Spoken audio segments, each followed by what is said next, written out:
Hello guys, welcome to my YouTube channel.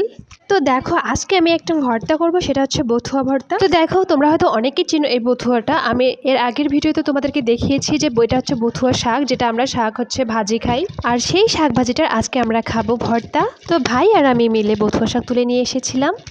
তারপর সেই বথুয়া শাকগুলোকে মাকে দিয়েছিলাম, মা বেছেছিল। তো সেই শাকটা ধোয়ার পরে আমরা কড়াইয়ের মধ্যে দিয়েছি। তারপর আমরা শাকটাকে 10 থেকে 15 মিনিটের মতো ভাজা ভাজা করে নিয়েছিলাম, শুধুমাত্র খালি কড়াইতে। তারপর আমরা কড়াইতে দিয়েছিলাম পেঁয়াজ, রসুন, কাঁচামরিচ, শুধুমাত্র তেল ছাড়া কড়াইতে আমরা সেটাকে সুন্দর করে ভাজা ভাজা করে নিয়েছি।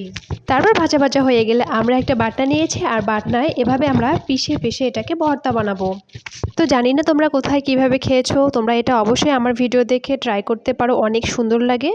আর একটা কথা মনে রাখবে, তোমরা কিন্তু ভর্তাতে অবশ্যই সরিষার তেল ইউজ করবে। সরিষার তেল দিলে আর কি অনেক ভালো লাগে, এটা শেষে তোমরা ব্যবহার করবে। তো আর দেখো, ভর্তাতে অবশ্যই কিন্তু ঝালটা তোমরা বেশি করে দিবে, কারণ ভর্তায় ঝালটা না দিলে কিন্তু একদমই ভালো লাগে না। তো তাই আমি এখানে বেশি করে ঝাল দিয়ে দিয়েছি। তো দেখো, আমার ভর্তা অলরেডি বানানো শেষ হয়ে গেছে, আর আমি এটাকে চামচ দিয়ে তুলতেছি, কারণ হাত দিয়ে আমি হাত লাগাবো না বলে। তো দেখো, তো কেমন হলো আমার ভিডিও অবশ্যই তোমরা আমাকে কমেন্টে জানিও, আর আমাকে সাপোর্ট করো।